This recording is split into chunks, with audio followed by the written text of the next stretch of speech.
Majeure जदौ सेमेगे पाओ nice television Magar ढुट रोस्रे बसो मासबार गेमिले भिन्तागाङ डलिङ डलिङ मनिटा हटे स्वागत जाटलाङ श्यामराना मगर इस मासबार गेमिले भिन्तागाङ काङकुई मगर जाति भित्रीले छ मगरकुङ ढुट मगरकुङ रोस्रे बस मगरकुङ लोयाट एकाट विषयवस्तुङ रहेछमा काङकुई सामग्रीको प्रस्तुत जाटलिङ कुराकानीको जाटलिङ पकै र मगर जाति भित्रीले छ इन्चन ढुटको नाङ रोस्रे बसको नाङ जीवाट के अगेर नुन के विकास हते प्रवर्धन जाट के काट महत्त्वपूर्ण क्षेत्रले छ चलचित्र कुराले चलचित्र मगर चलचित्र सम्बन्धी हिकाट काजुसको र छान्छैले इसै बारेङ छिनियो मासबाराङ कुराकानी चाटलाङ इसै मगर चलचित्र क्षेत्राङ सुरु हडान काजुस चाट्छ काट पाहुनाकी छिनिङ एटपन विशेषात्मा इसको चाहिँ मगर चलचित्र कर्मी सङ्घ केन्द्रीय समिति हो मुली भर्मीको आले वटा चाटमन इसको चाहिँ चलचित्र विकास बोर्ड अन्तर्गत हो आदिवासी जनजाति मातृभाषी चलचित्र प्रवर्धन समिति हो पूर्व मुलीको आले संयोजकको आले इसको लेको युवराज पास्की मगर उसको खटा नैचिन कुराकानी जाटाङ पट्ट दिनाङ अघि कानुन पाहुनाकै स्वागत जाटिङ सर यहाँलाई कार्यक्रममा हार्दिक स्वागत छ। धन्यवाद श्यामजी। आराम हुनुहुन्छ? आराम। तपाईँसँग विशेष गरेर यो क्यामेरा अगाडि बस्दै गर्दाखेरि यहाँ क्यामेरा सँगसँगै लामो समयदेखि काम गर्नुभयो, अहिले फेरि सँगै एउटै फ्रेममा रहेर कुराकानी गर्दै गर्दाखेरि म पनि अलिकति उत्साहित भएको छु। ठिकै छ, हामी विशेष गरेर नेपालको आदिवासी जनजाति मातृभाषी चलचित्रहरूमा त्यस्तै गरी मगर चलचित्रहरूको विषयवस्तुमा केन्द्रित भएर कुराकानी गर्छौँ। मातृभाषी चलचित्र के हो, यही विषयवस्तुबाट नै कुराकानीलाई सुरु गरौँ। मातृभाषी चलचित्र केलाई भन्ने? धन्यवाद श्यामजी। मातृभाषी चलचित्र भनेपछि विशेष गरी नेपालमा बोलिने आदिवासी जनजातिको जुन मातृभाषी चलचित्रहरू छ उहाँहरूलाई त्यो चलचित्रहरूलाई हामीले विशेष प्रतिनिधित्व गर्न खोज्यौँ। हुन त मातृभाषा सबैको आफ्नो आफ्नै हुन्छ, तर पनि विशेष मौलिक इतिहास र एउटा लामो पहिचान बोकेको आफ्नोपन भएको भाषाहरू र जुन यहाँको हाम्रो भूगोलको मौलिक मानिएको भाषाहरू त्यसलाई हामीले मातृभाषी चलचित्र भन्ने गऱ्यौँ।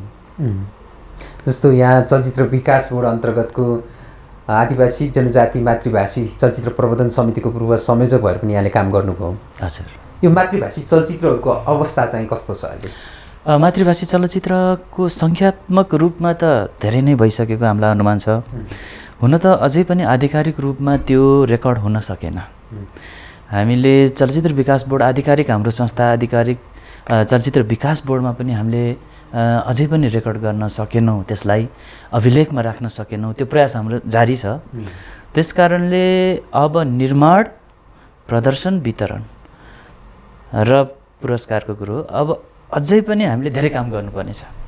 यहाँलाई सिङ्गो मातृभाषीहरूको चलचित्रहरूको अवस्था भन्दा नि अहिले मगर मातृभाषी चलचित्रको अवस्थाको बारेमा केन्द्रित गराउन चाहे।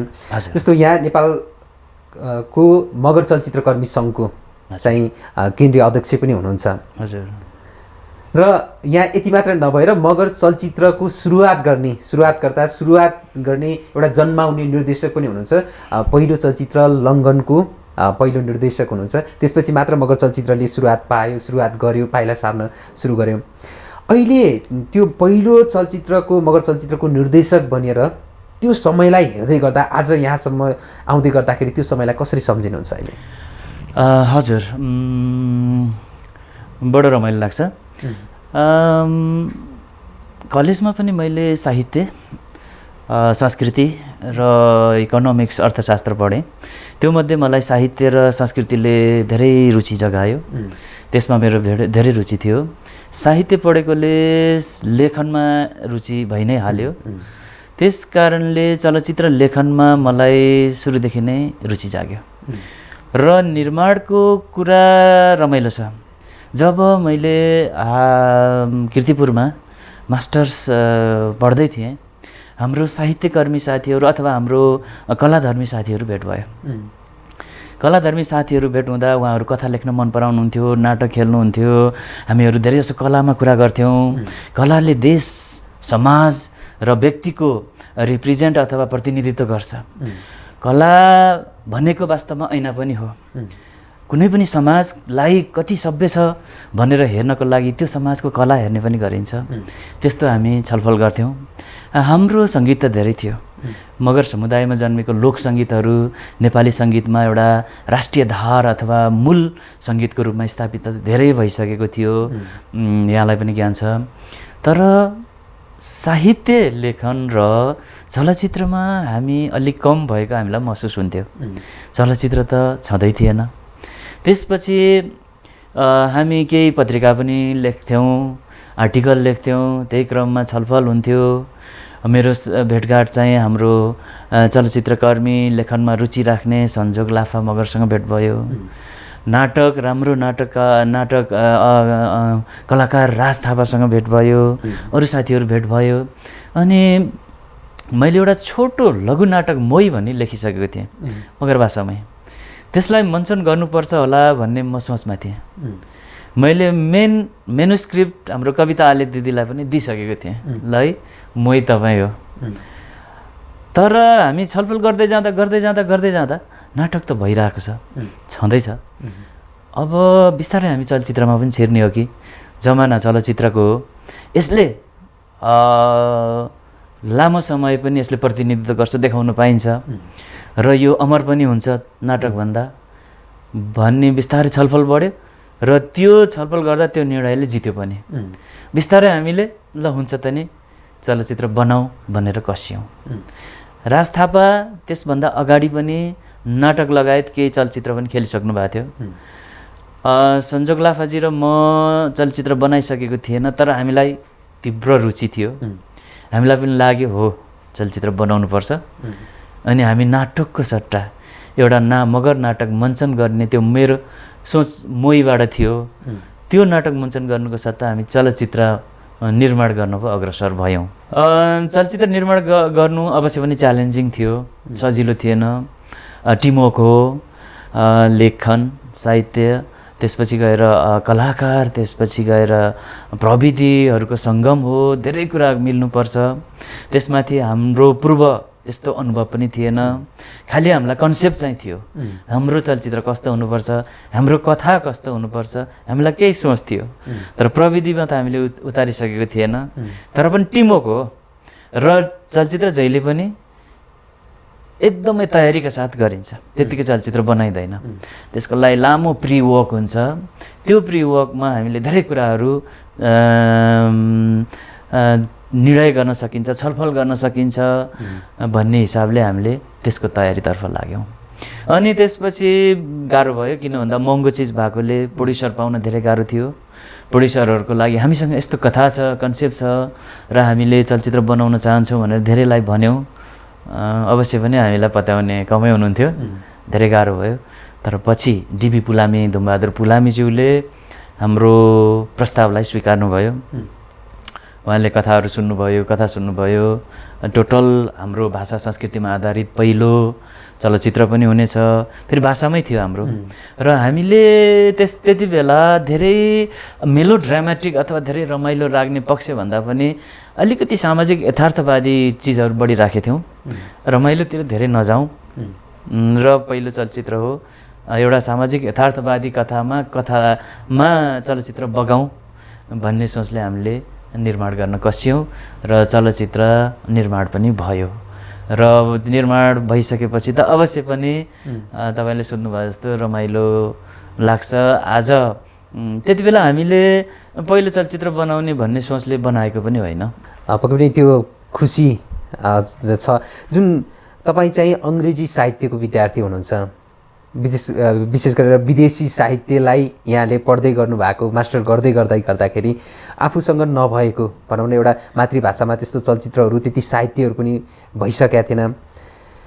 कसरी तपाईँ चाहिँ त्यता प्रेरित हुनुभयो र यो चलचित्रको निर्माणको क्षेत्रतिर लाग्नुभयो? हजुर, मलाई सानैदेखि सङ्गीत मनपर्ने र सङ्गीत मनपर्दाखेरि भाषाहरू पनि सायद त्यताबाटै रुचिको विषयवस्तु बन्न गयो कि जस्तो लाग्छ। नयाँ भाषा सुन्दा मलाई जहिले पनि एकदम रुचि लाग्थ्यो। म बस्ने अथवा म जन्मेको बिच स्याङ्जामा म विशेष गरी हुर्केको ठाउँमा चाहिँ मेरो मगर मातृभाषा बोलिँदैन। तर मैले सानैदेखि सुनेको मेरो जस्तै बजैहरू भाउजू अर्को गाउँबाट आउनुहुन्थ्यो, जस्तै घना बस्तीबाट आउनुभएकोहरू, उहाँहरू बोल्नुहुन्थ्यो। सानैदेखि मलाई कन्सेप्ट चाहिँ थियो भाषाको। तर अहिले मैले बोलिरहेको भाषा नै मेरो पहिलो मातृभाषा भयो। तर समयसँगै मलाई सङ्गीतमा विशेष गरी वाद्यवादनमा एकदम रुचि भयो र वाद्यवादन गर्दाखेरि तपाईँको सङ्गीत शब्द आउँछ, सङ्गीत आउँछ, त्यो शब्दहरूले मलाई रुचि जगायो र फेरि हुर्किन भैरवमा हुर्कियो र मगर मातृभाषासँग अलि टाढा जस्तो पनि भयो। बरु त्यता भोजपुरी अवधिहरू भनौँ न, अरू भाषाहरू पनि सुनियो, हिन्दी, त्यो पनि एउटा बाल दिमागमा कौतूहलले जाग्यो। मल्टिलिङ्गुअल अथवा बहुभाषामा रुचि जाग्यो। बिस्तारै फेरि हाई स्कुल पढ्न गाउँ नै आयो। गाउँमा आउँदा म पढ्ने हाई स्कुल पेल्काचौर हो। त्यहाँ फेरि हाम्रो गुरुङ घनबस्ती छ, त्यहाँ फेरि बढी मातृभाषा गुरुङ भाषा बोलिने। अनि समयसँगै हाई स्कुल पढ्ने बेलामा त्यो भाषाहरू बढी बुझ्ने, अलिअलि बोल्न जान्ने पनि भयो। भनेपछि मल्टिलिङ्गुअल अथवा बहुभाषामा मलाई सानैदेखि इन्ट्रेस्ट भयो। बिस्तारै कलेज गएँ। कलेज जाँदाखेरि अङ्ग्रेजी साहित्य पढेँ। अङ्ग्रेजी साहित्य पढ्दाखेरि पनि अब इतिहासमा भनौँ न, जर्ज बर्नार्ड सको नाटक पढौँदेखि लिएर होइन, विलियम वर्ड्सवर्थका कविताहरू, जोन किट्सका कविताहरू अङ्ग्रेजीमा पढ्दाखेरि फेरि नयाँ भाषामा परिचित भयो। त्यसको गहन कुराहरू टिचरहरूले पढाउनु हुँदा एकदम इन्ट्रेस्ट जाग्यो र बिस्तारै हामीलाई आफ्नो मातृभाषाप्रतिको पहिचानप्रतिको रुचि पनि जाग्दै गयो। वास्तवमा आफ्नो पहिचान भनेको जोगाउनुपर्छ। हामी जेसुकै पढौँ, जतिसुकै भाषा जानौँ, जतिसुकै धनी भयौँ अथवा जहाँसुकै पुगौँ, आफ्नो जराको पहिचान भयो भने अझ रमाइलो हुन्छ। मान्छेहरू जब सफल हुँदै जान्छ, आफ्नो जराहरू खोज्दै जान्छ। यो इन्ट्रेस्टिङ कुरा हुँदो रहेछ। त्यो पनि ज्ञान बढ्दै गयो। अनि बिस्तारै अब साहित्य त लेखिन्थ्यो नै, मतलब आर्टिकल त लेखिन्थ्यो, अलिअलि साहित्यमा रुचि थियो। गर्दा गर्दै चलचित्र पनि किन नबनाउने त भन्ने हामीलाई रुचि जाग्यो र त्यसपछि हामीले चलचित्रमा हाम फालियो अथवा चलचित्र बनाउनतिर लागियो। पक्कै पनि एउटा मगर चलचित्रको पहिलो, त्यति बेला 50-51 सालतिरको कुरा हो यो। लङ्घन चलचित्र बनाउनु भयो। लङ्घनको पहिलो निर्देशक, मगर चलचित्रको पहिलो निर्देशक। यति मात्र नभएर तपाईँ अगाडि पनि प्रसङ्ग जोड्नु भएको थियो, च्याङ्जाको पेल्काचौरबाट त्यहाँ गुरुङहरूको अलिकति बाक्लो बस्ती पनि छ, सायद त्यसको प्रभाव पनि हुनसक्छ। यहाँ मगर चलचित्रकर्मीको मात्र नभएर यहाँ गुरुङ चलचित्र पातेको पनि पहिलो निर्देशक हुनुहुन्छ। रमाइलो कुरा के भयो भन्दा 51 सालमा हामीले लङ्घन बनाइयो। लङ्घन बनाइसकेपछि हाम्रो रोदी परिवारसँग राम्रो सम्बन्ध थियो। लाफा परिवार भन्ने थियो, हामी एक्टिभिटी गर्थ्यौँ। हजुर। अनि विशेष गरी स्टेज प्रोग्राम गर्थ्यौँ, सभागृहमा वर्षेनी गर्थ्यौँ। रोदी परिवारले पनि स्टेज प्रोग्राम प्राय गर्नुहुन्थ्यो। हामी एक आपसमा एकदम सहयोग गर्थ्यौँ। 51 सालमा हामीले जब चलचित्र बनाइसक्यौँ अनि त्यसपछि उहाँहरूले पनि चलचित्र बनाउने सल्लाह गर्नुभयो। क्लोज त हामी थियौँ नै, सङ्गीतको रूपमा हामी एक आपसमा एकदम सहयोग गर्थ्यौँ एक आपसमा। अनि चलचित्र बनाउने कुरा भएपछि उहाँहरूले प्लान गर्नुभएछ। प्लान गर्ने क्रममा उहाँहरूले धेरैसँग सल्लाह पनि गर्नुभएछ, डाइरेक्टर कसलाई राख्ने। अनि सायद हाम्रो क्लोज चिनाजानीले मात्रै होइन, अनि कुरा गर्नु हुँदाखेरि त्यो बिस्तारै उहाँहरूले मसँग नि बुझ्नु भएको रहेछ भन्ने मैले अहिले अनुमान लाउँछु। अनुमान लाउँदै जाँदा त अलिअलि मलाई भाषा आउँथ्यो, अलिअलि संस्कृति आउँथ्यो, जन्मदेखि मृत्यु संस्कार आउँथ्यो। यो कुरा त मलाई थाहा थियो गुरुङहरूको बारेमा पनि। अनि सायद त्यो भएर होला उहाँहरूले फेरि त्यो निर्देशन गर्ने जिम्मा पनि दिनुभयो। सुरुमा अचम्म पनि लाग्यो, तर त्यो मैले सहर्ष स्वीकारेँ। त्यो दुवै चलचित्र मगर होस् या गुरुङ होस्, प्रथम निर्देशक हुन्छु अथवा प्रथम त्यस्तो भन्ने भोकले हामीले बनाएको होइन। हामीले लेख्ने काम गर्थ्यौँ, आफूले जानेको लेख्थ्यौँ, पत्रिकामा छाप्थ्यौँ, भन्थ्यौँ, कहिलेकाहीँ सङ्गीतमा गर्थ्यौँ। तर चलचित्रमा त्यो बेला बन्ने क्रम बन्यो। त्यसपछि दुवै चलचित्र, दुवै समुदायको पहिलो चलचित्र निर्देशन गर्ने मैले मौका पाएँ। पक्कै पनि सुरुवात गर्नु नै सबैभन्दा ठुलो कुरा हो। यात्रा, कुनै पनि यात्राको पहिलो पाइला नै सबैभन्दा महत्त्वपूर्ण हुन्छ। त्यसको लागि यहाँले त्यो अवसर पाउनुभयो, भनौँ न त्यो भूमिका यहाँले खेल्नुभयो। अहिले त्यो पहिलो निर्देशक हुनको लागि गरेको होइन त भनेर यहाँले प्रसङ्ग जोड्नु भएको थियो अगाडि। तर भनौँ न पहिलो निर्देशक बन्नुभयो, जुन गुरुङ समुदाय र मगर समुदायले निर्माण गरेको चलचित्रको पहिलो निर्देशक भएर अहिले तपाईँलाई यसरी सम्बोधन गर्दै गर्दा कस्तो महसुस गर्नुहुन्छ? अवश्य पनि खुसी लाग्छ त्यो त होइन। अफकोर्स कुनै पनि चाहे त्यो लेखन होस्, चलचित्र होस्, साहित्य होस्, होइन कुनै पनि कुरा होस्, सुरुवात गर्नु अथवा प्रोपोनेन्ट हुनु, आविष्कारक अथवा भनौँ न पहिलो व्यक्ति हुनु अवश्य पनि खुसी कुरा हो। धेरै खुसी लाग्छ। खुसी मात्रै होइन, मलाई जिम्मेवारी पनि बोध हुन्छ। बिचमा म चलचित्रमा धेरै सक्रिय हुन सकिनँ आफ्नो व्यवसायले गर्दा, तर पनि म अहिलेसम्म पोलिसी मेकिङमा अहिलेसम्म सक्रिय छु। आउने भाइ बहिनीहरूको लागि कसरी राम्रो बाटो बनाउन सक्छ, कसरी हामीले पाएको दुःख उनीहरूले नपाउन् भन्ने नीति निर्माणमा म अहिलेसम्म लागिरहेको छु। ओके पनि मैले फेरि त्यही अगाडिकै त्यही सुरुवातकै चलचित्र निर्माणदेखि अब अहिलेसम्मकै कुरामा गरौँ न। जस्तो अहिले नीति निर्माण तहमा लाग्दै गरेको छु भन्दै गर्दाखेरि अहिले यो दुईवटा विशेष गरेर समग्र नेपालको आदिवासी मातृभाषी चलचित्रहरू भन्दा पनि मगर चलचित्रलाईमा फोकस हुँदै गर्दाखेरि अहिले यहाँसम्म आउँदै गर्दाखेरि आफूले सुरु गरेको, आफूले गोरेटो खन्दिएको त्यो चलचित्र क्षेत्र अहिलेसम्म आउँदै गर्दा चाहिँ कस्तो पाउनु भएको छ, कति विकास भएको पाउनु भएको छ? हजुर, चलचित्र क्षेत्रमा विशेष गरी अहिलेलाई 4 क्षेत्रमा कुरा गरौँ। पहिलो निर्माण, दोस्रो वितरण, तेस्रो प्रदर्शन, चौथो फेस्टिभल अथवा पुरस्कारहरू, अवार्ड्सहरू। निर्माण वास्तवमा हाम्रो चलचित्र निर्माण गर्न गाह्रो छ। हामीले कुनै कल्पना गर्छौँ, मानव कथाहरू, चाहे हामीले किताबको आधारित गरौँला अथवा हाम्रो मिथकहरूबाट कथा ल्याउँला अथवा कुनै कथा निर्माण गरौँला। जब हाम्रो कन्सेप्ट बनिसकेपछि जब हामी निर्माणमा लाग्छौँ, हामीलाई समस्या छ। पहिलो समस्या त लगानीकर्ता, दोस्रो समस्या हामीलाई भने जस्तो कलाकारहरू पाउन अलि गाह्रो छ। किन गाह्रो छ? बरु मातृभाषा नबोल्ने अहिले राम्रा राम्रा कलाकारहरूका पाइन्छ प्रशस्त, तर मातृभाषा पनि जान्ने, अभिनय पनि गर्ने पाउन गाह्रो छ। हेर्नुहोस् है, त्यसपछि अरू समस्याहरू पनि, जस्तै अब प्राविधिकमा पनि हुनसक्ला कहिलेकाहीँ है। त्यसपछि गएर हामीले सोचेको रियल वेशभूषा, हामीले सोचेको रियल सेटिङ, हामीले सोचेको रियल प्रप्सहरू अथवा हाम्रा मौलिक सामग्री जो हाम्रो पुर्खाहरूले प्रयोग गर्नुहुन्थ्यो त्यो पाउन पनि गाह्रो छ।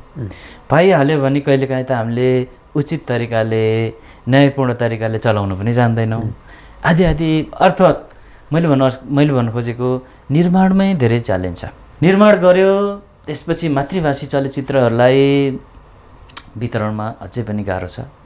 वितरकहरूले किनिदिनु हुँदैन। किन किनिदिनु हुँदैन भन्दाखेरि मातृभाषी चलचित्रहरू आम दर्शकहरूले बुझ्नुहुन्न, त्यसकारण अरू चलचित्र जस्तो धेरै चल्दैन, हिट हुँदैन, पैसा कमाउँदैन। उहाँहरू पनि सही हुनुहुन्छ होला। र हामी आफैलाई पनि फर्किनुपर्छ। सायद हामीले चलचित्र राम्रो बनाउन सकेका छैनौँ। चलचित्र आफैमा डायलग भाषा अथवा जुन संवाद भाषा हो त्यसमा आधारित रहेर बन्ने चिज होइन। चलचित्र बिम्ब भाषा हो। चलचित्र सर्टबाट बन्छ। सर्टको आफ्नै अर्थ हुन्छ। जब राम्रो सर्टहरू लिएर हामीले चलचित्र बनाउन सक्यौँ भने त्यो डायलगको भाषा अथवा त्यो संवादको भाषा गौँडो हुन्छ। भनिन्छ एउटा मास्टर फिल्म मेकर्सले बनाएको चलचित्र 80% संवाद नबुझे पनि जुनसुकै भाषाको भए पनि त्यो दर्शकले चलचित्र बुझ्छ भनिन्छ। सायद हामीले त्यो चलचित्र बनाउन सकेका छैनौँ कि अथवा बनाए पनि हामीले वितरकलाई त्यो विश्वास दिलाउन सकेको छैनौँ कि हाम्रो चलचित्र निर्माण भएपछि वितरकले किन्ने ट्रेन्ड अझै केही छाडेर सुरु भएको छैन। त्यसपछि बल्ल हलमा पुग्छ। हलमा अझै पनि हामीलाई च्यालेन्ज छ। मातृभाषाको चलचित्रहरू हलमा लगायो भने उहाँहरूले पनि त्यही भन्नुहुन्छ, हलमा अलिकहरूले नि दर्शक अझै आउँदैनन्। किन भन्दा तपाईँहरूको चलचित्र बुझ्दैनन् अथवा तपाईँहरूको चलचित्र त्यति दर्शक तान्ने छैन, खालको छैनन् होइन। अब त्यसमा पनि सत्य होला, हामीले स्वीकार्नुपर्छ। सायद हामी हाम्रो निर्माणमा अझै धारिलो बन्ने, अझै सफल बन्नुपर्ने आवश्यकता छँदैछ। त्यसपछि त अन्तिममा गएर तपाईँको उनै हो पुरस्कारहरू, समारोहहरू, फेस्टिभलहरू हो, राष्ट्रिय र अन्तर्राष्ट्रिय। हामीले नेपाल सरकारलाई जहिले पनि निवेदन गरेका छौँ कि जब तपाईँहरूले नेपालमा राष्ट्रिय चलचित्र पुरस्कारहरू दिनुहुन्छ, मातृभाषीको चलचित्रहरूलाई पनि जति अरू चलचित्रहरूलाई दिनिन्छ त्यो नै त्यति नै पुरस्कारहरू दिनुहोस्। किन भन्दा मातृभाषी चलचित्रहरूले नेपालको भाषा, संस्कृति, परम्परा, वेशभूषा लगायतको संरक्षण गर्नमा महत्त्वपूर्ण भूमिका खेलेको हुन्छ। र साँच्चै भन्नुपर्दा मातृभाषी चलचित्रहरू नेपाली जस्तो पनि हुन्छ। किन भन्दा मातृभाषी चलचित्र के हुन्छ, निश्चित भूगोलमा आधारित हुन्छ, निश्चित वेशभूषा हुन्छ, निश्चित परम्परामा आधारित हुन्छ, एउटा भने पनि मातृभाषा हुन्छ, पुरानो अथवा भनौँ न मौलिक सेटिङमा हुन्छ। त्यो हिसाबले त साँच्चैको नेपाली फिल्म जस्तो देख्छ नि त, नेपाली सिनेमा जस्तो देख्छ नि त। त्यस कारणले हाम्रो जहिले पनि त्यो निवेदन रहिआएको छ, त्यो पुरा हुन अझै पनि बाँकी छ अवश्य पनि। पनि यहाँले जस्तो नेपालीपन देखिन्छ भन्दै गर्दाखेरि अहिले नेपाली मूलधारको नेपाली फिल्म भन्ने एउटालाई छ, अनि अर्को फरक धारको भनेर फेरि यो मातृभाषी चलचित्रहरूलाई फेरि त्यो भनेर पनि व्याख्या गरिन्छ। भनेपछि त नेपालको त्यसरी पनि सुनिन्छ, कति ठाउँमा चलचित्रको बहसहरू हुँदै गर्दाखेरि त्यो देखिन्छ। होइन, भाषा जे भाषामा भए पनि नेपाली नै हुँदैन भन्ने होइन, तर मातृभाषामा बढी चान्स भयो नि त। किन भन्दा जस्तै मैले मगर समुदायको चलचित्र बनाएँ भने त म मगर हातमै बनाउँछु नि त, मगर ड्रेस लाउँछु नि त होइन। त्यसपछि मगरहरूले प्राचीन कालदेखि चलाएका सामानहरू के छन् त्यो चलाउँछु नि त। त्यो भएपछि त हामीले धेरै मेसिनले बनाएका चिजहरू, धेरै विदेशबाट आयातित गरेको चिजहरू युज गर्न, प्रयोग गर्नतिर हामी सोच्दैनौँ नि त। जो ठेट नेपाली चलचित्र भनेकै यहाँका मातृभाषी चलचित्रहरूलाई विशेष मान्न सकिन्छ, मौलिकपन आउँछ त्यसमा बढी हुन्छ। जस्तो त्यहाँबाट यसको समस्याहरूका पाटोहरू धेरै छन्, यो बारेमा नि कुराकानी फेरि पछि जोडौँला। अहिले जस्तो यो चलचित्र आजसम्म आउँदै गर्दा यहाँले 51-52 सालमा लङ्घन सुरु गर्नुभयो, 51 सालमा सुरु गर्नुभयो मगर चलचित्र लङ्घन। त्यसपछि आजसम्म आउँदै गर्दाखेरि सङ्ख्यात्मक हिसाबको कुरा गरौँ न, कति जति चलचित्रहरू बनेको छ? हजुर, अहिले अब मगर चलचित्र कर्मी सङ्घमा हामीले जहिले पनि भन्ने गरेको छौँ, आउनुहोस् दर्ता गर्नुहोस् होइन। हामीलाई सकेको हामीले जानेको सिप ज्ञान पनि हामी दिन तयार छौँ र हजुरलाई नीति नियमभित्र रहेर अथवा बजारसम्म जान पनि हामी सक्दो सहयोग गर्छौँ भन्छौँ हामी। आउनु पनि हुन्छ धेरै जसो, तर हामीलाई जानकारी भए अनुसार अहिलेसम्म कति आएछ कति नआएको पनि छन् कि भन्ने मलाई लाग्छ। सायद कथानक चलचित्र 40वटा जस्ती, 40को त प्लस माइनस, अथवा त्यसपछि वृत्तचित्रहरू झन्डै 25 र छोटा चलचित्रहरू झन्डै 15+ जति छन् अहिले। यति सङ्ख्यामा बनिसकेछ भनौँ न। हजुर, यसलाई हेर्दै गर्दा अब सन्तोषजनकै मानौँ। अब तर त्यसको गुणात्मक हिसाबको कुरा गर्दा अगाडि यहाँ जस्तो मौलिकताहरूमा मगर चलचित्र भन्दै गर्दाखेरि, मातृभाषाको चलचित्र भन्दै गर्दाखेरि त्यो समुदायलाई कतिसम्म त्यो चलचित्रहरूले न्याय दिन सके भन्ने पनि एउटा प्रश्न छ। हजुर हजुर हजुर गुणात्मक हिसाबबाट पनि कुरा गरौँ, त्यसको प्रविधिका कुराहरू ठिक छ, अहिले त्यसलाई कुरा नगरौँ, प्राविधिक हिसाबबाट अलिकति कम नै होला, तर त्यसको विषयवस्तु उठान, त्यसको मातृभाषाको प्रयोग, त्यसमा प्रयोग हुने विभिन्न सामग्रीहरू हुनसक्छ, मौलिकताका कुराहरू जसलाई चाहिँ मगर चलचित्र भनेर सम्बोधन गरियो, कतिको न्याय दिन सके जस्तो पाउनु भएको छ यहाँले? हुन त भनिन्छ कि कलामा कहिले पनि सन्तोष हुँदैन। कलामा सन्तोष भएपछि त्यो कलाकार सर्जकको डेथ अथवा मृत्यु हुन्छ। सर्जक कहिले पनि सन्तोष मान्दैन पनि, त्यो हुँदैन पनि।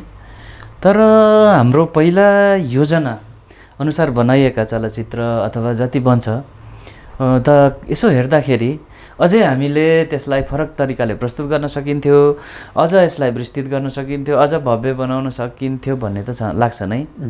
तर पनि सानो बजेटमा थोरै समय लाएर बनेको चलचित्रहरू धेरै जसो ठिकै लाग्छ मलाई होइन।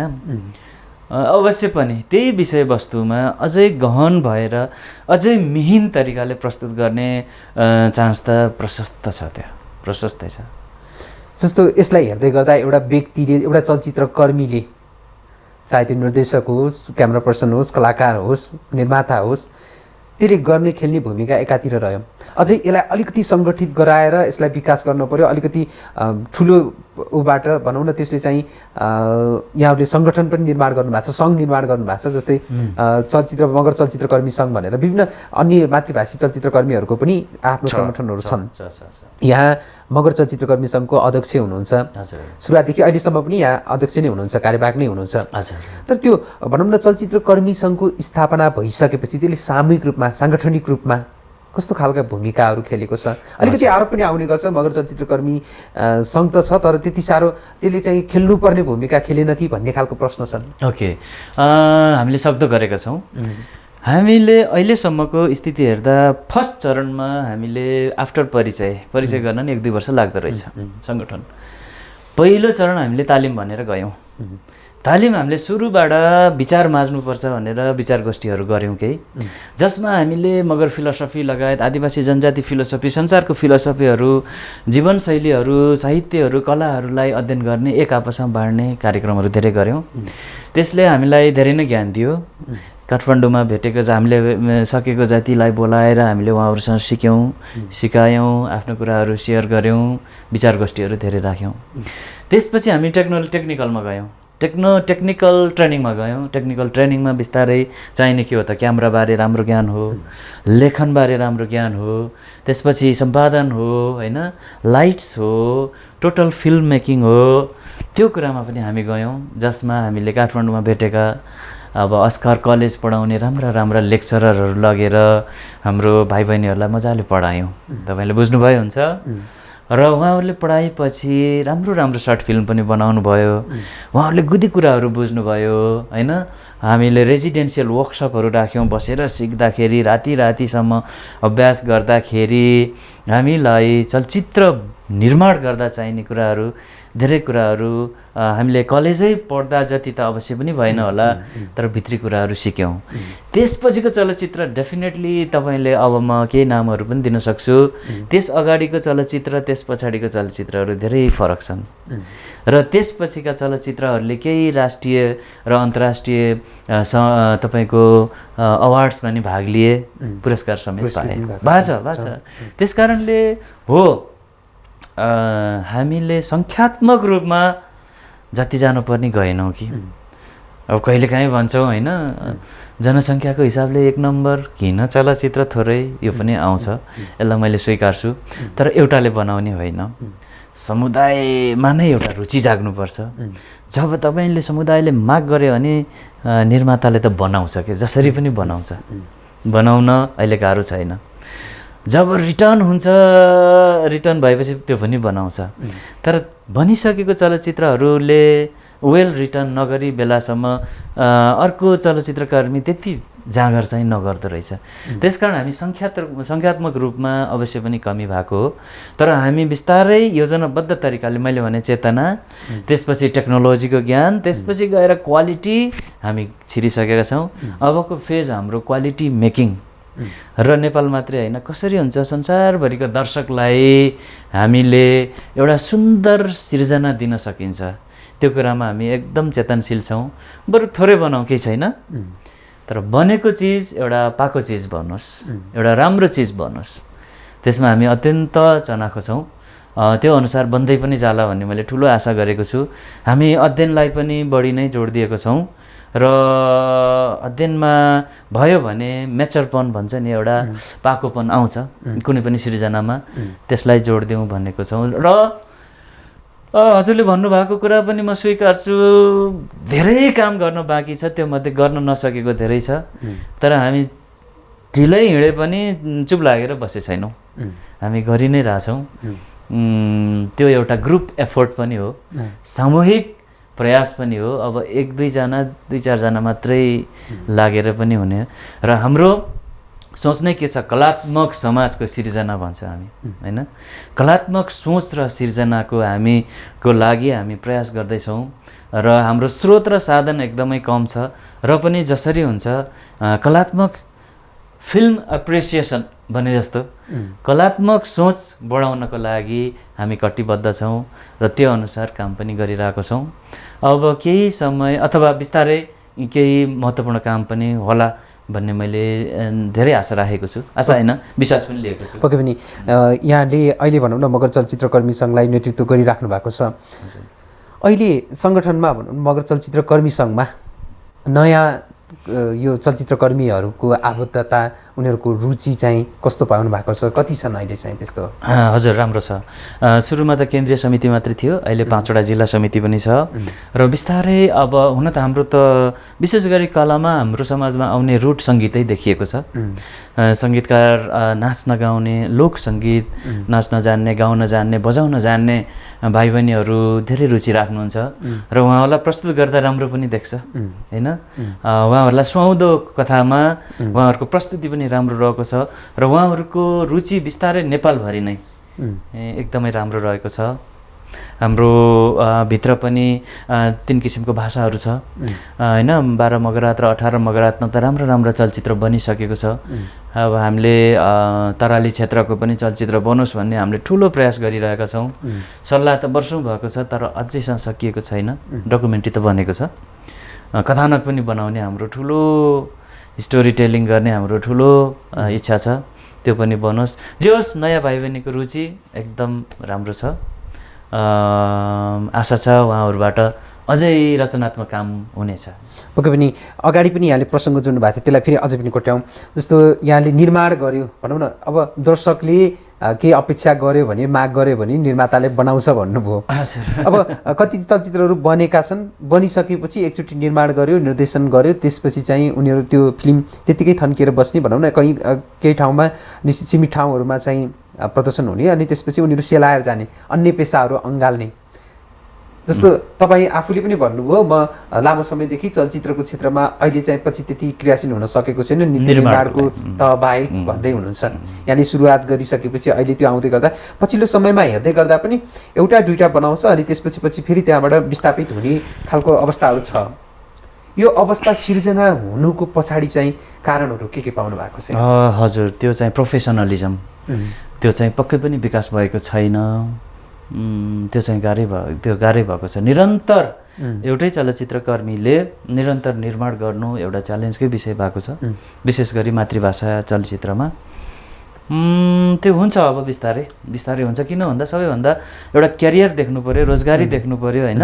थोरै रोजगारी सिर्जना भयो अथवा उहाँले क्यारियर निर्माण गर्न सक्ने जस्तो लाग्यो, अथवा आफूले निर्माण गरेको चलचित्रको रिटर्न भयो भने दोस्रो जसले पनि बनाउँछ, त्यो पनि भएको छ। र हाम्रोमा अलिकति कमी के भएको भन्दा एक टिमले अथवा एकजना सायद भनौँ टिमै भनौँ एकछिनलाई, एउटा टिमले बनाउनु भयो, अब त्यसको मोटिभेसन अथवा इख अथवा भनौँ एउटा राम्रो जाँगर दोस्रो टिमलाई अलिक कम परेकै अवस्था हो जस्तै होइन। विषयवस्तु त धेरै छ नि, हाम्रो चाडबाडहरू धेरै छ, सिचुएसन धेरै छ, कथा हाम्रो धेरै छ। यो कथामा बन्यो भने अब अर्को सिचुएसन यस्तो छ कि, अर्को प्लट यस्तो छ कि होइन, त्यो प्लटलाई राम्रो डेभलप गर्न सकिन्छ बिम्ब भाषामा भनेर जुर्मुराउने साथीहरू अलिक कमै भएको हो, तर पनि बन्छ। जस्तो अब निर्माण भयो भनौँ न, अब चलचित्रहरू निर्माण छन्, निर्माण भइसकेपछि अब त्यसलाई प्रदर्शन गर्ने हल्का पाटोहरू एकातिर रहे, त्यसको समस्याहरू छन्। अहिले चाहिँ यो पछिल्लो समय चाहिँ विभिन्न फेस्टिभलहरू, चलचित्र महोत्सवहरू यहाँहरूले आयोजना गर्नुहुन्छ। मगर चलचित्रकर्मीमा पनि त्यो देखिन्छ भने आदिवासी जनजाति चलचित्रहरूमा पनि छ भने अलिक अन्तर्राष्ट्रिय क्षेत्रबाट पनि नेपालमा त्यस्ता चलचित्र महोत्सवहरू भइराखेका छन्, फिल्म फेस्टिभलहरू भएका छन्।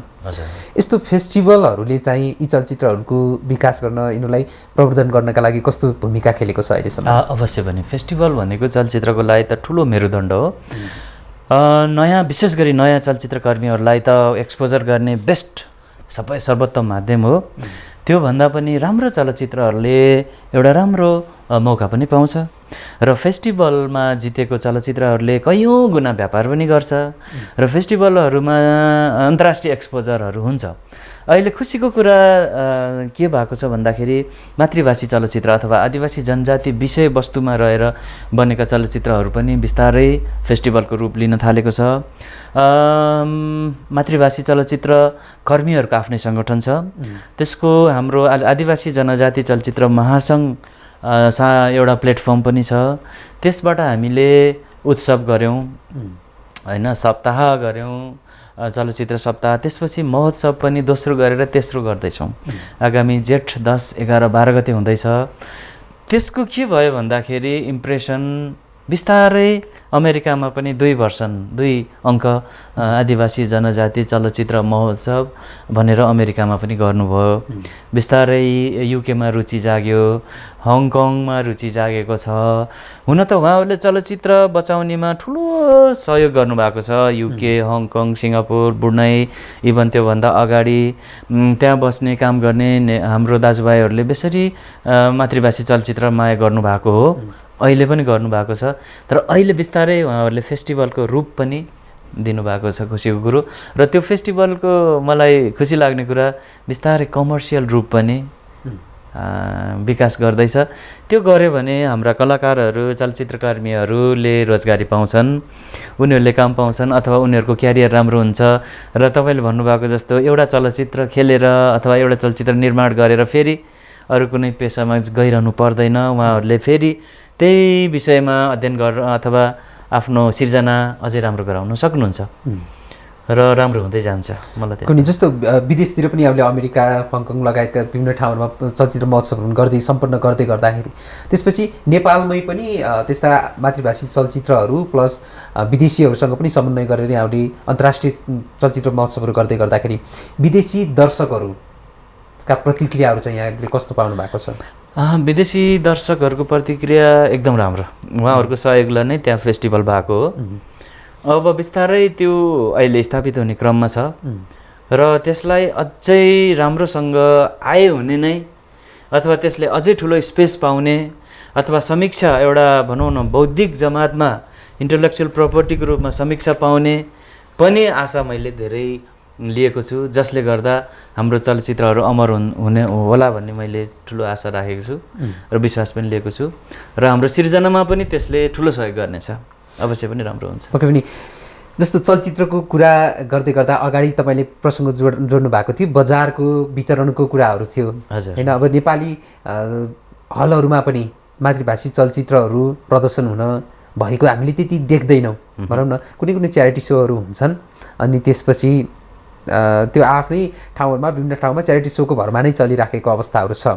अब त्यसरी त फेरि एउटा फिल्म बनाउने हो, रहर पुरा गर्ने, अनि त्यसपछि फेरि विस्थापित हुनुको विकल्प छैन। अब यसलाई चाहिँ अलिकति व्यावसायिक ढङ्गबाट अगाडि बढाउन, साँच्चीकै एउटा चलचित्रको क्षेत्रलाई पनि व्यावसायिकताको विकास गर्नका लागि, ती कलाकारहरू, ती चलचित्रकर्मीहरूलाई स्थापित गर्नका लागि यो वितरणदेखि निर्माणदेखि लिएर यो प्रदर्शनको पाटोहरूमा चाहिँ अगाडि नीति निर्माणको प्रसङ्ग जोड्नु भएको थियो। यो नीति निर्माणको कस्तो कस्तो अभावहरू देख्नुहुन्छ यहाँले? हजुर, नीतिको पहिला त धेरै नै सङ्कट थियो, तर बिस्तारै अलिकति स्थापित हुन लागेको छ। मैले हजुरलाई भनिहालेँ, नेपालकै मौलिक अथवा मातृभाषी अथवा आदिवासी जनजातिका विषयवस्तुमा चलचित्र बनाउँदा कमर्सियली अथवा बक्स अफिसमा अथवा बाहिर हिट भएको उदाहरण पनि बिस्तारै भयो होइन। केही चलचित्रहरूले राम्रो गर्यो, अब केही चलचित्रहरूले राम्रो राम्रो अन्तर्राष्ट्रिय पुरस्कार पनि पायो। उदाहरणको लागि कबड्डी राम्रो चल्यो, डाइङ क्यान्डल पनि तामाङ समुदायमा खिचिएको अन्तर्राष्ट्रिय पुरस्कारहरू राम्रो प्राप्त गर्यो र यो क्रम जारी नै छ, अब आइरहेछ। हुन त त्योभन्दा अगाडि 54 सालकै सीमारेखा चलचित्र जो अन्तिम मगर राजाको कथामा निर्माण भएको एउटा ट्रेजिक मुभी थियो, किशोर राणा मगर राम्रो बनाउनु भएको, राष्ट्रिय पुरस्कार पनि पाउनुभयो, हलमा पनि राम्रै चल्यो होइन। त्यो थियो तर थोरै थियो, तर अहिले बढेको छ, गर्दा अहिले राम्रो हुन्छ। यो हजुरको जसरी हामीले नयाँ चलचित्रकर्मीहरूलाई जब उहाँहरूको रिटर्न अथवा उहाँहरूलाई भनौँ न तपाईँले भन्नुभयो जस्तो सफलता डिस्ट्रिब्युटरहरूले लिइदिने, हलहरूले चलाइदिने गर्नुभयो भने उहाँहरूलाई हामीले क्यारियरको रूपमा अथवा रोजगारीको रूपमा पनि हामीले अगाडि बढाउन सकिन्छ। त्यसपछि निर्माणहरू पनि राम्रो हुँदै जान्छ। सायद अब त्यो स्तरसँग पनि जोडिन्छ होला, बिस्तारै हाम्रो चलचित्रहरू स्तरीय हुन्छ नै भन्ने सबैतिर मानस भएपछि त्यो बिस्तारै बढ्दै पनि जाला। पहिलाभन्दा अलिकति हलहरूले स्वीकार गर्ने अथवा वेलकम गर्ने, टेलिभिजन स्टेसनहरूले पनि वेलकम गर्ने वातावरण चाहिँ बनेको छ।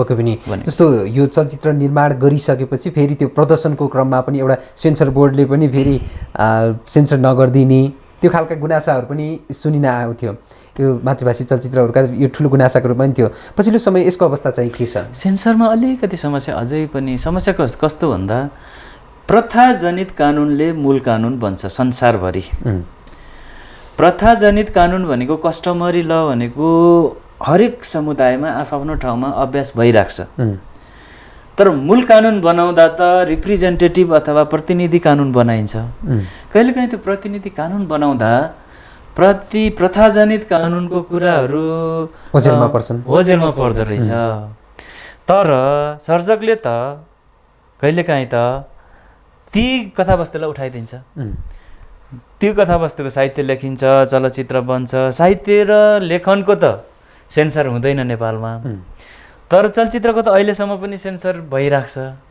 अब कतिपय चलचित्रकर्मीहरूले सेन्सर हुनु पर्दैन विदेशमा जस्तो प्रोड्युसरले नै सेन्सर गर्दा हुन्छ पिजी लेख्यो भने प्यारेन्टल गाइड बाउआमा बसेर नानीहरूसँग बसेर हेर्ने 13 लेख्यो भने 13 वर्षको तलमाथिको बच्चाहरूले हेर्ने 18 लेख्यो भने 18 एडल्ट भनेको अब ठुलो मान्छेहरूले हेर्ने क्राइम हो भने क्राइम या हत्याको छ बच्चालाई नदेखाउने त्यो प्रोड्युसरले नै निश्चित गरिदिन्छ नि त प्रोडक्सन हाउसले त्यो गर्दा पनि हुन्छ तर यहाँ त अहिलेसम्म त सेन्सरै हुन्छ सेन्सर हुँदाखेरि त्यही भएको छ प्रतिनिधि कानुनले कस्टमरी ललाई कहिलेकाहीँ बाजिएको जस्तो भएको छ जुन त्यो सर्जक मातृभाषी अथवा कस्टमरी ल बेस भएर विषयवस्तुमा बनाउने चलचित्रलाई अलिकति बाजिएको जस्तो भएको छ त्यस्तो अवस्थामा सर्जकहरूले के भन्छ भन्दा कस्टमरी ललाई हजुरहरूले एकचोटि राम्रोसँग बुझिदिनुहोस् यो हजारौँ वर्षदेखि चल्दै आएको कस्टमरी प्रथाजनित कानुन हो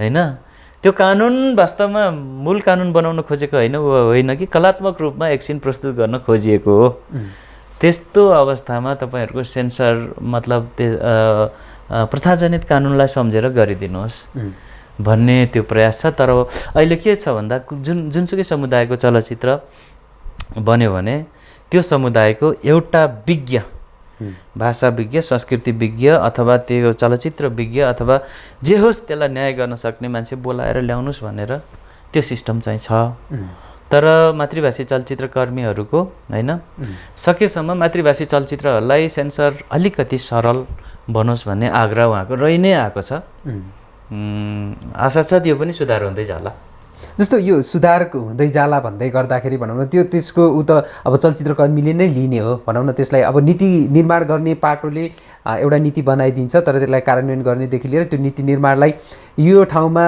परिवर्तन गर्नुपर्छ नीतिहरू सुधार्नुपर्छ भनेर त्यो माग राख्ने त चलचित्रकर्मीहरूले नै हो अब चलचित्रकर्मीहरूले त्यो चलचित्रहरू निर्माण गर्दै गर्दाखेरि नीति निर्माणलाई सुधारको माग एकातिर रह्यो भने अन्य पाटोहरू प्राविधिक पाटोदेखि लिएर कथावस्तुका पाटोदेखि लिएर अब भाषादेखि लिएर विभिन्न ठाउँहरूमा अलिकति एकाडेमिक खालको भनौँ न रिसर्च अध्ययन अनुसन्धान अलि दक्षता नभएको भन्ने खालका गुनासाहरू छन् यो पाटोहरू कस्तो छ मातृभाषी चलचित्रकर्मीहरूको त्यो चाहिँ मेरो विचारमा अध्ययन स्कुल कलेजबाटै हो जस्तै अब हजुरको इन्डियामै हेऱ्यौँ भने पनि त्यो दुवै पक्षमा जानुपर्छ जस्तो लाग्छ मलाई निर्माता पक्ष पनि दर्शक पक्ष पनि जस्तै पुना फिल्म इन्स्टिच्युटमा 7 हप्ताको फिल्म एप्रिसिएसन कोर्स भनेर पढाइन्छ सिट लिमिटेड भएकोले त्यो सबैले पढ्न त सक्दैनन् जसले पढ्छन् त्यो जसले पनि पढ्न पाउँछ दर्शक 7 हप्तासम्म चलचित्र कसरी हेर्ने भन्ने मात्रै सिकाइन्छ त्यहाँ हेर्ने कसरी बनाउने हैन हेर्ने that is called film appreciation course अनि त्यसलाई कन्टिन्यूको रूपमा विभिन्न फिल्म सोसाइटीहरू छ इन्डियामा त्यो सोसाइटीले पनि त्यही क्लासको रूपलाई एउटा चलचित्र देखाउने त्यसपछि डिस्कोर्स गर्दाखेरि चलचित्रमा के कसरी हेर्ने बिम्बको के अर्थ थियो त्यो चाहिँ पढाउने काम हुन्छ आँसु भनेको दुःख होइन आँखा प्लस पानी भयो नि के भयो भन्नुहोस् त आँखा र पानी भयो नि के भयो आँसु भयो नि त कहिलेकाहीँ मैले त्यो ठ्याक्कै लिटरली त्यही भनेको होइन आँखा र पानी देखाएको हुनसक्छ चलचित्रकर्मीले के भन्नु खोजेको दुःख आयो आँसु आयो तर मान्छेले आँखा मात्रै अनि पानी मात्रै अर्थ लगाइदियो भने त त्यो चलचित्र बुझेन हेर्ने बानी पनि अफकोर्स निर्माताले त कुनै माफी नै पाएन, ऊ त दक्ष हुनै पर्यो। हेर्ने बानी पनि विकास गर्नु। साहित्य पनि त्यसै बुझिँदैन नि, तपाईँलाई थाहै छ। कविता बुझ्नको लागि हामीले कक्षा 2-3 कक्षादेखि नै प्रयास गर्छौँ, 10 कक्षा। हाम्रो पालामा त बिएसम्म अङ्ग्रेजी र नेपाली अनिवार्य भाषा थियो। वास्तवमा बिएसम्म नेपाली र अङ्ग्रेजी अनिवार्य चाहिने हो कि होइन? अहिलेको त सबैको भाषा राम्रो भइसक्यो।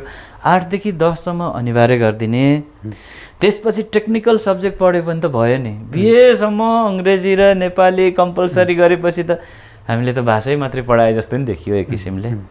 तर त्यो फेज थियो होला। अब बिस्तारै सायद अब व्यावसायिक चलचित्र भयो भने जस्तै विदेशमा 8 कक्षासम्म कम्पलसरी सब्जेक्ट पढाउने, त्यसपछि टेक्नोलोजीमा जाने, टेक्निकल्ली जाने भने जस्तो हाम्रो चलचित्रकर्मीहरू पनि हाम्रो दक्षता बढाउनुपर्छ। त्यसको लागि अरू उपाय छैन, अध्ययन नै गर्ने हो, साहित्यको अध्ययन गर्ने हो, संस्कृतिको अध्ययन गर्ने हो, त्यसपछि एक आपसमा छलफल गर्ने हो, मास्टर फिल्म मेकरहरूको फिल्म हेर्ने हो, फिल्म एप्रिसिएसन क्लासहरू लिने हो र एक आपसमा गुरुहरूसँग सिक्ने हो, सिकाउने नै हो। अवश्य पनि यसमा तपाईँले भनेको कुरा मैले स्वीकार नै पर्छ। त्यसमा कमी अझै पनि छ होला। कमी नभएकै भए त हामी अन्तर्राष्ट्रिय रूपमा अझै पनि स्थापित भइसक्थ्यौँ होला नि त। पक्कै पनि हुन्छ। म यो चलचित्रलाई अलिकति छोडेर तपाईँसँग धेरै पाटोहरू छन्। तपाईँसँग एउटा चलचित्रको क्षेत्रको मात्र नभएर एउटा साहित्यकारदेखि लिएर अन्य पाटोहरू पनि छन्। त्यो कुराहरूलाई अहिले अलिकति थाती नै राखौँ, धेरै नकोट्याउँ। तैपनि तपाईँ एउटा भाषा मातृभाषाहरूकै जगेर्नाको लागि हिँड्दै गर्दा, कामहरू गर्दै गर्दाखेरि चलचित्रकर्मी रहेर एकातिर एउटा पहिचान भयो। त्यस्तै यहाँले भाषाको जगेर्नाको हिसाबमा कुरा गर्दा मगर जातिभित्र भएको एउटा मगर भाषाको शब्दकोश निर्माण भएको थियो। हाम्रो आदरणीय स्वर्गीय हिरासिंह शमशेर थापा मगरले उहाँले लेख्नु भएको थियो, सङ्कलन गर्नुभएको। त्यसको चाहिँ अङ्ग्रेजीको पाटो यहाँले सम्पादकको रूपमा पनि हेर्नुभयो। जस्तो यस्तो यो शब्दकोश निर्माण अनि त्यसपछि चलचित्र लगायतका यस्तो क्षेत्रबाट भाषा, कला साहित्यको संरक्षण र विकासको लागि चाहिँ नि कस्तो भूमिका खेल्छ जस्तो लाग्छ र के यिनीहरूलाई चाहिँ अझै विकास गर्नको लागि कस्तो भूमिका, कस्तो काम गरिनुपर्छ जस्तो लाग्छ यहाँलाई? अवश्य पनि राम्रो हो। किन भन्दा भाषाले नै समृद्ध बनाउँछ समुदायलाई, देशलाई नै। त्यस कारणले त्यसले एकदमै राम्रो गर्छ र मलाई त्यो चाहिँ नेचुरल लाग्यो चलचित्रकर्मी भन्दा।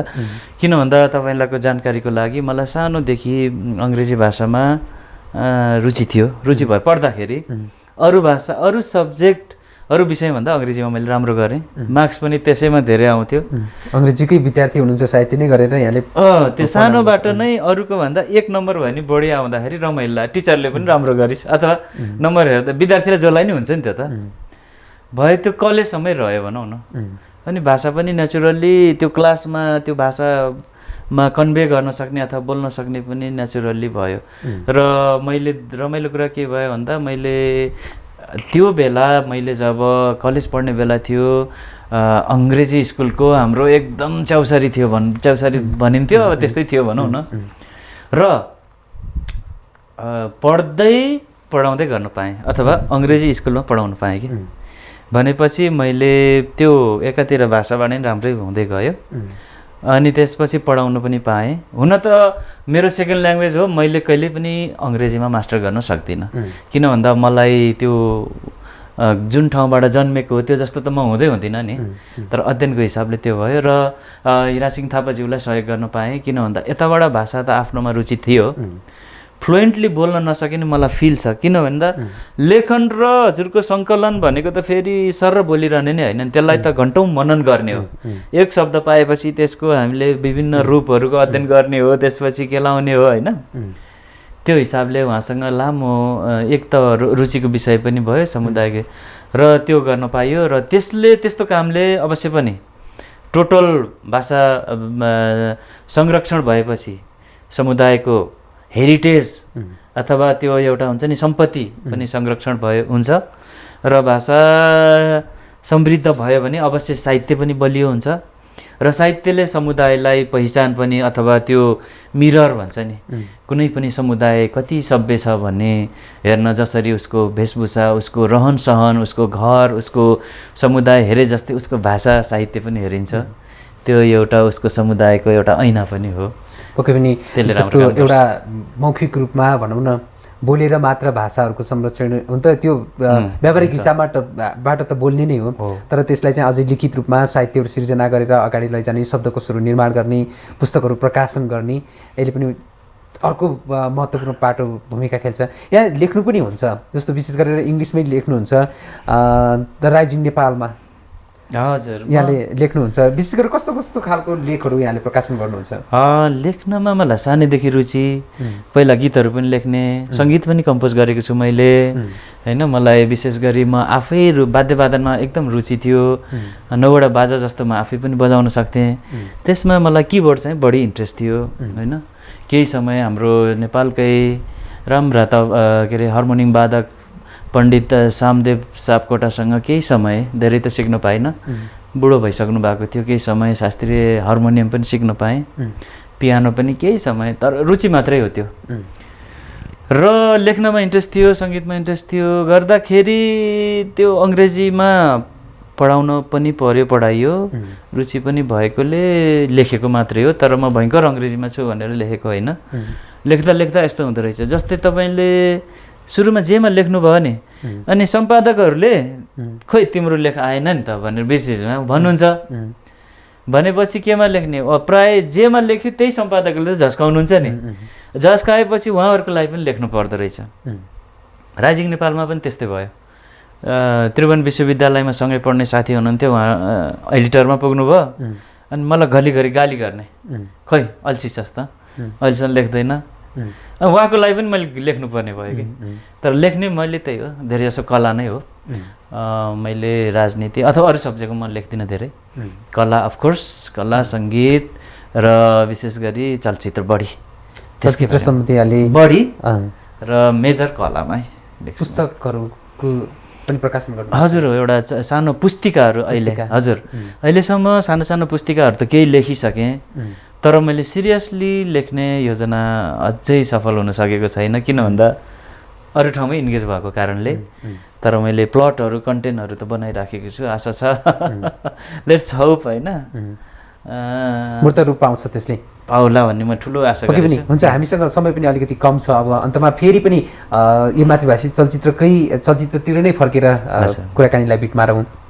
विशेष गरेर अब चाहिँ नयाँ पुस्ता जुन चाहिँ यहाँले लङ्घन चलचित्र सुरु गर्नुभयो, गुरुङको पनि पाते चलचित्र सुरु गर्नुभयो, र अहिले आएर फेरि मातृभाषी चलचित्र प्रबोधन समितिहरूसँग पनि आबद्ध भएर, मातृभाषी चलचित्र कर्मीहरूसँग आबद्ध भएर, सङ्घ संस्थासँग आबद्ध भएर यहाँले काम गर्दै गर्दाखेरि अब त्यो नयाँ पुस्ता जुन आइराखेको छ, उनीहरूलाई चाहिँ यो चलचित्रको क्षेत्रमा लाग्नका लागि के कुरा सिकेर के गरेर आउनको लागि यहाँले सुझाव दिन चाहनुहुन्छ? चलचित्र भनेको साहित्यको एउटा रूप पनि हो। जब तपाईँको अध्ययन राम्रो हुन्छ, समाजप्रतिको अध्ययन राम्रो हुन्छ, जीवनप्रतिको अध्ययन राम्रो हुन्छ, तपाईँको जीवनलाई हेर्ने दृष्टिकोण पनि राम्रो हुन्छ, तपाईँको मेचरपन अथवा एउटा पाकोपन आउँछ। त्यसकारण तपाईँको अध्ययन राम्रो भयो भने तपाईँको कला पनि राम्रै हुन्छ। त्यसकारण अब तपाईँले कुन बेसमा गर्ने हो? हुन त अहिले इन्टरडिसिप्लिनरीको युग छ, अथवा भनौँ न विभिन्न विधाहरूको एउटा भनौँ न साँगुरो जाने भन्दाखेरि पनि होइन, सर अध्ययन गरेर त्यसको क्रक्स अथवा त्यसको एउटा समरी निकाल्ने चलन पनि छ। त्यस कारणले पहिलो त म भन्छु अध्ययनै गर्नुहोस्, विषयवस्तु अध्ययन गर्नुहोस् होइन। पहिला क्लासमै राम्रो हुनु पर्यो, त्यसपछि समाजको अध्ययन गर्नुहोस्, परिवारको अध्ययन गर्नुहोस्, जीवनको अध्ययन गर्नुहोस्, र अफकोर्स जीवन दर्शन को अध्ययन गर्ने बानी राम्रो भयो भने त्यसबाट निचोड, चलचित्र भनेको निचोड त हो नि। तपाईँलाई पेचिलो मुमेन्ट्स, पेचिलो समयको तपाईँले सेलेक्सन गरेर चलचित्र बनाउनुहुन्छ। चलचित्रमा सबै कुरा त राख्नुहुन्न नि होइन, बिहानदेखि बेलुकासम्म तपाईँको जीवनभरि भएको कुरा चलचित्रमा राख्नुहुन्न, चढ्दैन। 24 घन्टामा तपाईँको सायद कहिलेकाहीँ 1 मिनट, कहिलेकाहीँ 5 मिनट, कहिलेकाहीँ त्यो पेचिलो कुरा तपाईँले स्क्रिन प्लेमा ढाल्नुहुन्छ। गर्दा तपाईँले जीवनलाई हेर्ने दृष्टिकोण राम्रो भयो, तपाईँको अध्ययन र अवलोकन गर्ने बानी राम्रो भयो, त्यो कुरामा हजुरको म्याचरपन अथवा पाकोपन आयो भने तपाईँको चलचित्र निर्माण पनि पाको हुन्छ। र अहिले त धेरै राम्रो छ, हजुरले चलचित्र निर्माणकै पढ्न चाहनुहुन्छ भने कलेज पनि खुलेको छ, तर त्यहाँ टेक्निकल कुराहरू हुन्छ। जीवन त फेरि आफैले अध्ययन गर्नुपर्छ। होइन टेक्निकल कुरा जान्दैमा भयङ्कर चलचित्रकर्मी भन्ने पनि हुँदैन। कहिलेकाहीँ तपाईँलाई थाहै छ सङ्गीत नपढेको मान्छेले कति राम्रो राम्रो सङ्गीतहरू रचना गर्छन् होइन। अब त्यस्ता उदाहरणहरू त धेरै छन् होइन। इन्जिनियरै नभएको मान्छेले प्लेन बनाउनेदेखि लिएर अनेक गर्ने त्यो कुरा छँदैछ आफ्नो। तर जीवनलाई हेर्ने दृष्टिकोण नै हो चलचित्र। यसमा अवलोकन गर्ने बानी गर्नुहोस्, अध्ययन गर्ने बानी गर्नुहोस्। नयाँ चलचित्रकर्मीहरूको चलचित्र पनि अथवा सिर्जना पनि अवश्य राम्रो हुनेछ। पक्कै पनि हुन्छ। हामी कार्यक्रमको अन्तिममा छौँ। म तपाईँलाई अन्तिम प्रश्न, अब चाहिँ यहाँले मगर चलचित्र या त मातृभाषी चलचित्र या त अन्य चलचित्रको क्षेत्रमा चाहिँ अब युवराज मास्की राणा मगर जुन चाहिँ पहिलो निर्देशक, मगर चलचित्रको निर्देशकले चाहिँ अब फेरि अर्को निर्देशन गर्नुहुन्छ या त अर्को कुनै पनि चलचित्रहरू निर्माण गर्नुहुन्छ, यो क्षेत्रमा चाहिँ के छ भन्ने खालका दर्शकहरूको पनि अपेक्षा हुनसक्छ। अवश्य गर्छु। र म अलिकति अब त्यो म भन्न सक्दिनँ, किन भन्दा म अलिकति सामाजिक सङ्गठनको जिम्मेवारी मानिछु। म यो जिम्मेवारीबाट अलिकति फुर्सद लिने पक्षमा छु र नीति निर्माणबाट अब नीति निर्माणबाट करिब फुर्सद भयो। चलचित्र नीति 2071सम्म पनि हामीले केही कामहरू गऱ्यौँ र अहिले चलचित्र विधेयक पनि आउँदैछ भनेपछि एउटा पहिलोचोटि त्यसपछि त हाम्रो अलिकति गोरेटो बन्यो। हामीले नीतिमा सधैँ दौडिरहनु पर्दैन होला, अब साधारण कुरा परिवर्तन गरी पुग्छ। त्यसपछि म बिस्तारै सिर्जनामा जान सक्छु होला। म धेरै त बनाउन सक्दिनँ होला, अब बनाउँदिनँ होला, किन अरू पनि जिम्मेवारीहरू छ। तर पनि अब मेरो लेखन त कन्टिन्यू नै छ। त्यसमा केही चलचित्र अवश्य आउँछ मेरो र म त्यसको लागि आफ्नो केही जिम्मेवारीहरू ह्यान्डओभर गर्न चाहन्छु। त्यसपछि म निर्माणमा अवश्य जस दर्शकहरूले फेरि पनि यहाँको निर्देशनमा रहेको, यहाँको निर्माणमा रहेको चलचित्रहरू हेर्न पाउँछन्। अवश्य हेर्न पाउनेछन्। त्यो कस्तो खालको हुनेछ? धेरै जसो हाम्रै बेस अथवा हुनेछ। जनर भन्ने पनि गरिन्छ यो चलचित्रमा, तर म जनर भन्दा पनि सिङ्गल एउटा कुनै जनर भन्दा पनि हाम्रो जीवनशैलीबाट निस्केका, जस्तै मगर समुदाय भन्ने बित्तिकै के सम्झिनुहुन्छ होला, म चाहिँ कस्तो सम्झिन्छु, एउटा इमान्दारिता, मेहनत होइन, तपाईँको सेना अथवा सुरक्षा निकायमा विशेष नाम कमाएका, त्यसपछि गएर अलिअलि सिर्जना पनि गरेका होइन, यस्तो एउटा इमेज आउँछ नि त। उनीहरू डेरिङ एडभेन्चरस पनि हुन्छन् होइन। भनेपछि हाम्रो चलचित्र पनि त्यस्तै नै आउँछ, अलिकति रङ्ग रसिलो मन पराउने होइन। मगर स्वभावहरू, मगर जीवनशैली, व्यवहारहरूलाई नै उतार्नुहुन्छ यहाँले चाहिँ? बेस चाहिँ त्यही हुनेछ। हुन्छ। यहाँको लागि हाम्रो कार्यक्रमको तर्फबाट पनि यहाँलाई अग्रिम बधाई अनि शुभकामना दिन चाहन्छु। कार्यक्रममा आइदिनु भयो, अमूल्य समय अनि विचार प्रदान गर्ने भयो। अन्तमा चाहिँ दर्शकहरूलाई के भन्न चाहनुहुन्छ? दर्शकहरूलाई त्यही हो, मैले जहिले पनि भन्ने गरेको छु, जीवनमा आफ्नो काम त गर्नुहोस्, तर 10% कलाको लागि समय दिनुहोस्।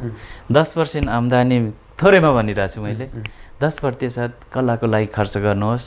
घरमा पनि केही फिल्म, राम्रा फिल्महरू, राम्रा साहित्यका किताबहरू र स्तरीय पुस्तक पुस्तिका चलचित्र सङ्कलन गरेर राख्ने बानी गर्नुहोस्। चलचित्र पनि किताबको रूप पनि हुन्छ, तर सबै त्यस्तो हुँदैन। चाहे त्यो अन्तर्राष्ट्रिय नै होस् एउटा होइन, जसरी एउटा सेक्सपियरको नाटक अथवा लक्ष्मीप्रसाद देवकोटाको किताबलाई स्तरीय भनेर राखिन्छ घरमा, त्यस्तै संसारमा केही राम्रा चलचित्रहरू पनि छन् जुन पटक हेर्न सकिन्छ। हरेक पटक आफ्नै अर्थ राख्छन्। थोरै त्यसमा पनि उ गर्नुहोस्, कलामा रुचि राख्नुहोस् र कलात्मक समाज बनाउनको लागि हजुरहरूको सेवा मतलब रुचि सधैँ रहिरहोस्। त्यही नै मेरो अनुरोध रहन्छ। हुन्छ, यहाँलाई धेरै धन्यवाद छ। धन्यवाद हजुरले सम्झिनु भएकोमा, र नाइस टेलिभिजनलाई पनि धेरै धन्यवाद छ। आदरणीय दर्शकबिन, आजको गेमिलो भिन्ताकमा मैले कुराकानी गरेँ मगर चलचित्र कर्मी सङ्घका अध्यक्ष, त्यस्तै गरी चलचित्र विकास बोर्ड अन्तर्गतको आदिवासी जनजाति मातृभाषी चलचित्र प्रवर्धन विकास समितिका पूर्व संयोजक, साथै लङ्घन चलचित्र जुन चाहिँ मगर चलचित्रको सबैभन्दा पहिलो चलचित्र रहेको थियो, त्यस्तै गरी गुरुङ समुदायको चलचित्र पाते जुन पहिलो चलचित्र रहेको थियो, त्यसको निर्देशक युवराज मास्की राणा मगरसँग कुराकानी गरे। विशेष गरेर मगर चलचित्रको अवस्था, त्यस्तै गरी आदिवासी मातृभाषी चलचित्रहरूको अवस्था कस्तो रहेको छ, यो विषयवस्तुमा केन्द्रित भएर गरेको कुराकानी यहाँलाई कस्तो लाग्यो? सुझाव सल्लाह अनि प्रतिक्रिया पठाउनुहोला। सुझाव सल्लाह अनि प्रतिक्रिया पठाउन naismedianetwork@gmail.com मा पनि यहाँले इमेल पठाउन सक्नुहुन्छ। त्यस्तै गरी rana.syam magar@gmail.com मा पनि यहाँले सुझाव सल्लाह प्रतिक्रियासहितको इमेल पठाउनुहोला। आजको लागि कार्यक्रम गेमिलो भिन्ताङबाट म तपाईँको लाफा श्याम राणा मगर साथै सम्पूर्ण युनिट बिदा चाहन्छौँ। अर्को हप्ता यस्तै फरक विषय र फरक कुराकानी लिएर आउने नै छु। त्यतिन्जेलसम्मको लागि बिदा दिनुहोस्। हस्त नमस्कार।